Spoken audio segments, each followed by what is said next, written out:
Aujourd'hui, on va voir comment créer un effet Dodge and Burn dans Photoshop.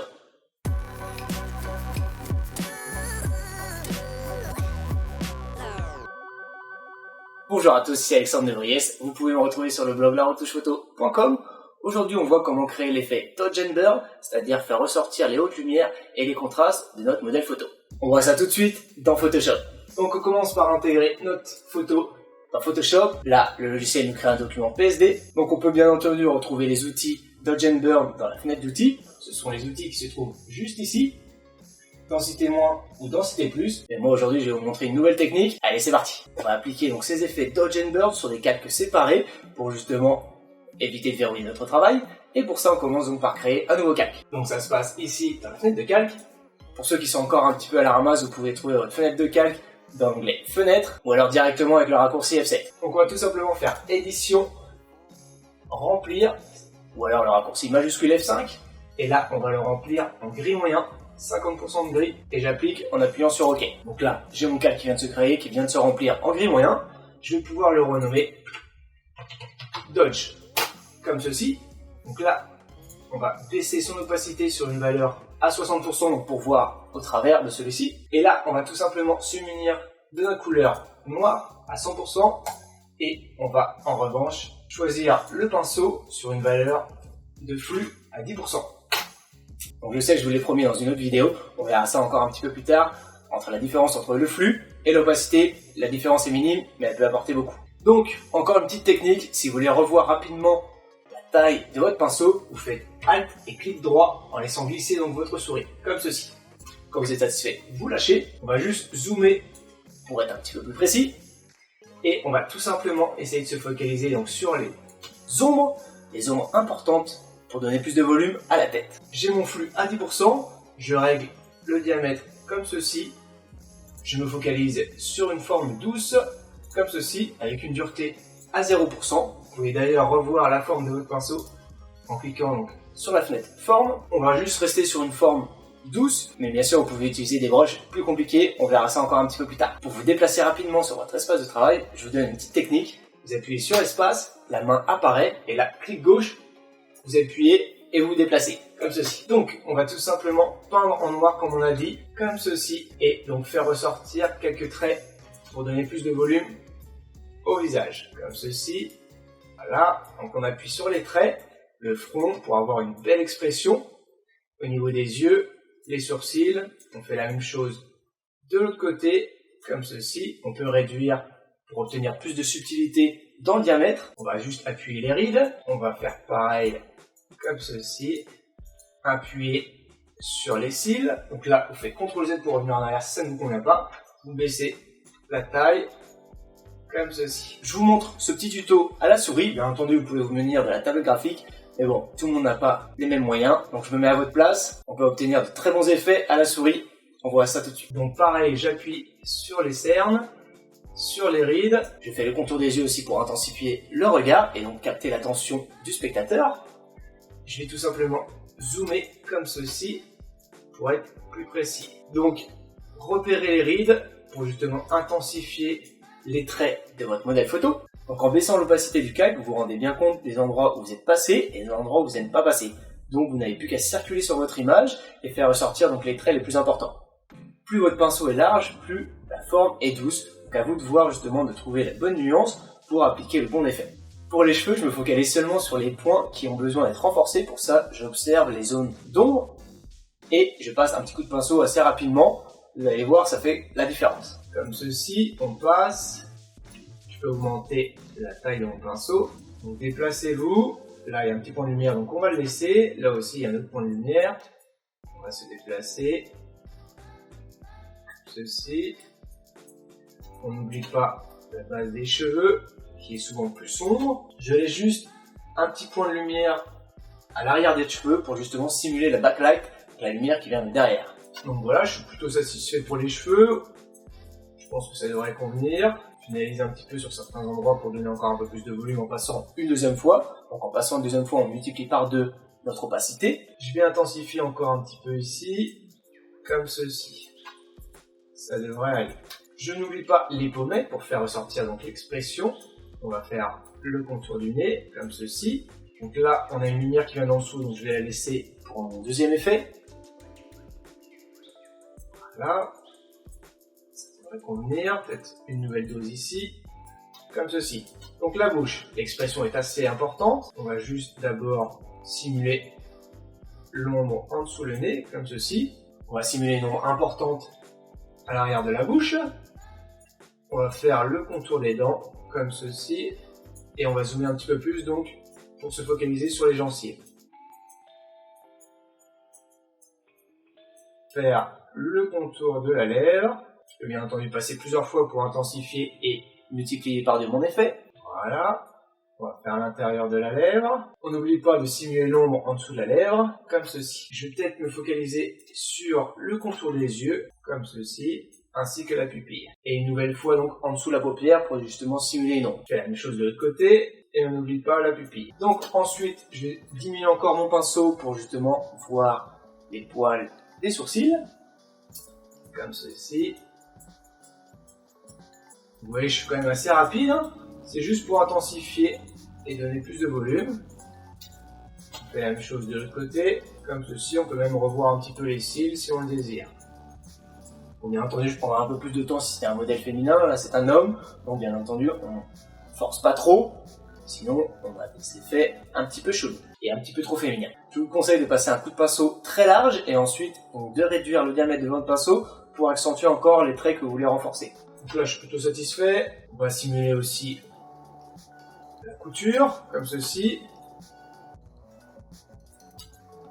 Si vous voulez tracer des lignes droites, je vous donne encore une petite astuce. Vous faites Shift et clic gauche.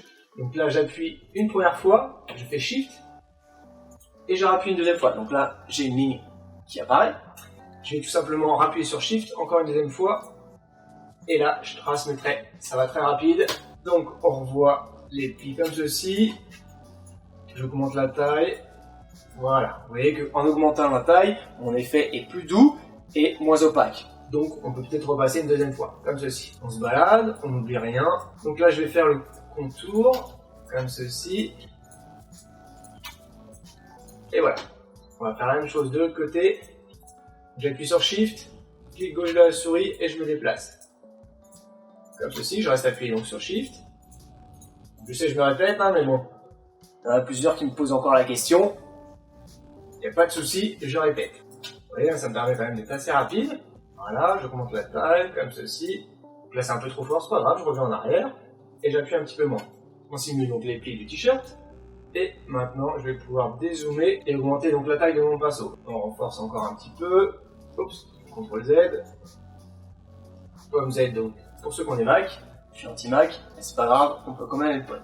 Voilà, comme ceci, je suis plutôt satisfait. On va maintenant voir un peu à quoi ressemble notre effet en basculant donc le mode de fusion. Comme vous en doutez, on ne peut pas laisser notre calque comme ça, donc on va juste revoir le mode de fusion, ce qui va nous permettre donc de changer l'aspect de notre calque. Donc là, je me mets dans ma fenêtre de calque et je vais me mettre sur lumière tamisée. Je dézoome et je vais tout simplement cliquer sur l'œil juste à côté de mon calque pour faire disparaître l'effet. Donc là, en désélectionnant l'œil, je me rends compte quand même qu'il a apporté un réel plus à mon calque. Je vais maintenant passer à l'autre calque. Je crée un nouveau calque comme ceci. Je vais faire majuscule F5. Je m'assure de remplir mon calque à 50% gris. Comme ceci, avec une valeur à 100%, c'est très bien. Ok, je revois l'opacité de mon fond sur une valeur à 60%. Et là, je vais inverser mes couleurs. Donc là aussi, je vous donne une petite astuce. Si vous voulez changer rapidement vos couleurs, vous appuyez sur X. Couleur d'arrière-plan passe au premier plan. Petite astuce encore, je vous donne ça, c'est gratuit, on prend. Donc on zoome et on va faire donc la même chose. Cependant, on va se fixer donc sur notre lumière. Alors, j'ai une première lumière ici. Je revois la taille de mon pinceau, comme ceci. Voilà. Une deuxième ici. Bien entendu le nez. Donc sur une photo, vous pouvez observer donc les points d'impact de la lumière. Généralement, ça se la situe donc sur le front, sur les arcades, sur le nez, sur les pommettes, très légèrement sur le filet de la lèvre supérieure, un peu plus, vous en doutez, donc sur la lèvre inférieure, et sur le menton. Et donc vous simulez la backlight avec le contour. Donc on fait la même chose de l'autre côté, à droite, comme ceci. Je réduis un petit peu pour la backlight, comme ceci. Je vais faire la même chose ici, et je vais faire la même chose sur le front. Là, c'est un peu bizarre, on revient en arrière, on n'oublie pas les arcades comme je viens de vous le dire, et on va zoomer pour se focaliser un peu plus sur les rides. Donc, je réduis la taille, donc je vais faire un premier coup de pinceau ici, je lâche, un deuxième coup de pinceau ici. comme ceci, et je vais me focaliser maintenant sur les yeux, qui sont les détails à faire ressortir avant tout. On va faire ressortir le blanc de l'œil, comme ceci, la lumière, on repasse donc sur le contour des yeux, et maintenant on va faire ressortir donc les rides très importantes. Vous voyez que je revois très facilement la taille de mon pinceau avec la technique que je vous ai donnée, donc ne la perdez pas, c'est quand même très pratique. On n'oublie pas le nez. Maintenant, on va passer à la lèvre. Donc, comme je vous ai dit, le liseré qui se trouve juste au-dessus de la lèvre supérieure. La lèvre inférieure qui est nettement plus exposée donc, que la lèvre supérieure. Et après, vous pouvez donner des petits coups de pinceau comme ça pour donner encore plus de volume à la lèvre. On n'oublie pas les dents. Et la langue pour simuler donc la salive. On n'oublie pas donc les dents supérieures aussi. Ils sont quand même moins exposées, mais tout de même, il faut donner donc plus d'expression. Et on va passer aux oreilles. Donc, je réduis, Alt et clic droit de la souris. Et voilà, je renforce pour donner encore plus de volume.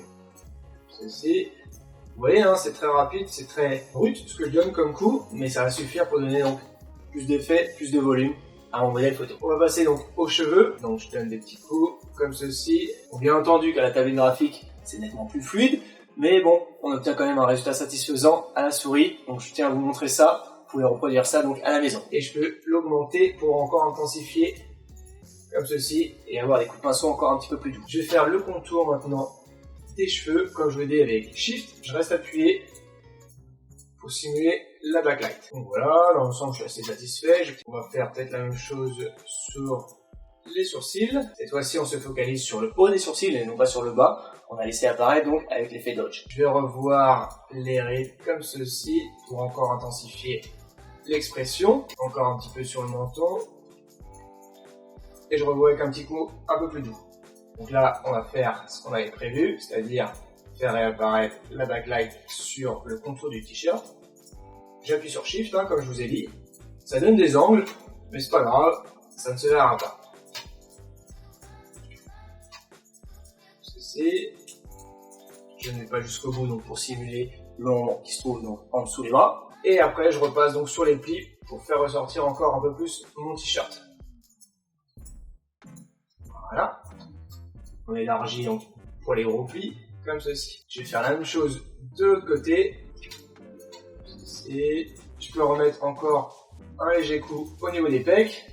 On va peut-être repasser encore un petit peu sur la couture juste ici. Je pense qu'on est plutôt pas mal. On va peut-être faire l'intérieur.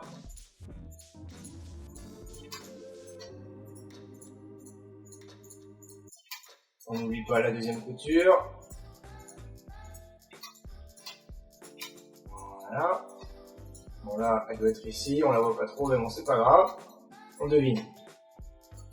Je vais remettre un petit coup sur les rides ici. Hop.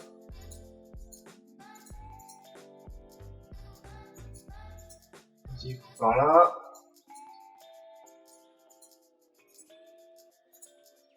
Voilà, après vous n'avez plus qu'à peaufiner, à revenir sur les détails qui vont faire ressortir pour vous au maximum votre modèle photo. Quand vous êtes satisfait, et ben on va pouvoir passer au mode lumière tamisée. On n'oublie pas donc de renommer son calque pour organiser et optimiser son travail. Donc je clique deux fois sur mon calque et je renomme Burn. Donc là j'ai mes deux calques qui sont à 100%, donc je vais maintenant voir si mon effet est plutôt correct ou pas. Donc je décoche l'œil comme ceci. Je vois bien que mon effet est quand même assez important. Je peux revoir mon effet en le basculant en mode normal. Et là, je clique sur B donc pour obtenir le pinceau. Et je vais cette fois-ci sélectionner donc la couleur gris moyen. Avec Alt, j'ai la pipette qui s'affiche. Et clic gauche, je récupère la couleur. Juste ici, je me rends compte donc dans mon nuancier, dans la barre d'outils. J'appuie sur OK. Et je vais cette fois-ci, et je vais me remettre en mode lumière tamisée. Et faire disparaître un petit peu mon effet qui est un petit peu trop violent à certains endroits. Donc si ça prend trop de temps, vous pouvez revoir le flux comme ceci. Voilà, essayez d'apporter un peu de subtilité, évitez d'avoir des grosses taches blanches, ce sera pas beau. On décoche l'œil et l'effet est plutôt pas mal. On va juste comme ceci remettre un petit coup de pinceau à certains endroits pour faire disparaître l'effet. Comme je vous le dis à chaque fois, une bonne retouche photo, c'est une retouche photo qui ne se voit pas. L'œil professionnel, bien entendu, voit ce genre de choses, mais bon, on l'est pas tous, donc je vous le dis, une bonne retouche photo est avant tout subtile. Donc, On est plutôt pas mal. Je vais maintenant regrouper mes effets en faisant CTRL et faire cette fois-ci CTRL-G. Donc là, j'ai mes effets qui sont regroupés dans un dossier. Je vais pouvoir le renommer Dodge and Burn, encore une fois pour organiser mon travail. Je peux décocher l'œil de mon dossier Dodge and Burn, comme ceci, et je constate que mon effet est quand même plutôt pas mal. Je peux bien entendu réduire l'opacité de mon calque pour atténuer l'effet. Pour ça, je me mets sur mon effet Dodge à 85%, je pense qu'on est plutôt pas mal. Je décoche, et je me rends compte que je suis plutôt satisfait. Je vais pouvoir montrer maintenant une petite technique si vous voulez renforcer donc vos effets. Donc vous assurez d'être sur votre calque Dodge, et là vous allez sur un calque de réglage, niveau. Je vais tout simplement renforcer les noirs comme ceci. Donc là je me rends compte que mon calque de réglage assimile l'effet à l'ensemble de ma photo. Moi c'est pas du tout ce que je veux seulement qu'il attribue donc mes effets à mon calque Dodge. Donc pour ça je vais cliquer ici et créer un masque d'écrêtage. La petite flèche qui apparaît justement à côté de mon calque de réglage niveau me certifie tout simplement que j'ai attribué mon masque d'écrêtage à mon calque Dodge. Je vais pouvoir revoir mon effet comme ceci sur la première valeur de noir à 12%. Et je vais refermer comme ceci. Je peux même d'ailleurs revoir l'opacité de mon effet pour obtenir encore un peu plus de subtilité. Je pense qu'on est plutôt pas mal sur une valeur à 80%. Vous pouvez ajuster donc vos réglages avec les flèches directionnelles. Et on valide avec la touche entrée. Et je vais faire pareil avec mon calque Burn. Et je vais donc envoyer mon effet niveau. Donc là, cette fois-ci, je me focalise sur les blancs. Pour connaître la bonne valeur, je vous conseille d'attribuer directement votre masque d'écrêtage comme ceci. Quand vous êtes satisfait, vous fermez. Et vous pouvez aussi revoir donc l'opacité directement sur votre calque de réglage. On prend un petit peu de recul. Donc n'oubliez pas à chaque fois de décocher vos masques pour justement observer l'impact de celui-ci sur l'ensemble de votre photo. Je fais la même chose avec mon dossier et je me rends compte qu'en fait mes effets ont attribué donc un réel plus à ma photo et donc je peux ainsi faire ressortir les expressions de mon personnage. Donc voilà, comme vous avez pu le voir, c'est très simple d'attribuer un effet Dodge and Burn. Il existe plusieurs techniques. Aujourd'hui, je vous en ai donné une. On en verra d'autres la prochaine fois. Donc pour créer un effet Dodge and Burn, vous commencez par créer un calque 50% de gris en faisant majuscule F5 et là vous n'avez plus qu'à peindre en noir avec une forme douce, flux à 10% et vous peignez tout doucement sur les zones que vous voulez faire ressortir. Vous faites la même chose avec un calque séparé Burn et cette fois-ci vous focalisez donc sur les hautes lumières que vous voulez faire ressortir. Vous pouvez bien sûr revoir ces effets-là avec les calques de réglage niveau ou courbe, c'est à vous de voir. Et donc n'oubliez pas d'attribuer un masque d'écrêtage pour justement attribuer ces effets à un calque bien précis. Et donc n'oubliez pas de regrouper tout ça dans un dossier, de le renommer, ce qui vous permettra donc en le décochant de constater l'ensemble des effets. Donc je vous dis encore un grand merci de m'avoir suivi aujourd'hui. Vous pouvez me retrouver sur les réseaux sociaux Facebook, Twitter, Instagram, La Retouche Photo, ainsi que sur le blog La Retouche Photo, vous allez retrouver plus d'informations. Vous pouvez mettre un gros like sur la vidéo pour m'encourager à mettre d'autres vidéos, me mettre un petit commentaire pour me dire ce que vous en pensez, ou alors de partager la vidéo avec ceux que ça intéresse. Je vous dis encore un grand merci, on se retrouve la prochaine fois pour un nouveau tuto. Ciao et bonne retouche. Je m'assure de remplir mon calque sans donc la petite flèche me certifie en fait que j'ai attribué mon masque d'écrit. Donc la petite flèche juste à côté de mon masque. Donc là je vous conseille justement de baisser l'opacité de votre. Ah mon dieu.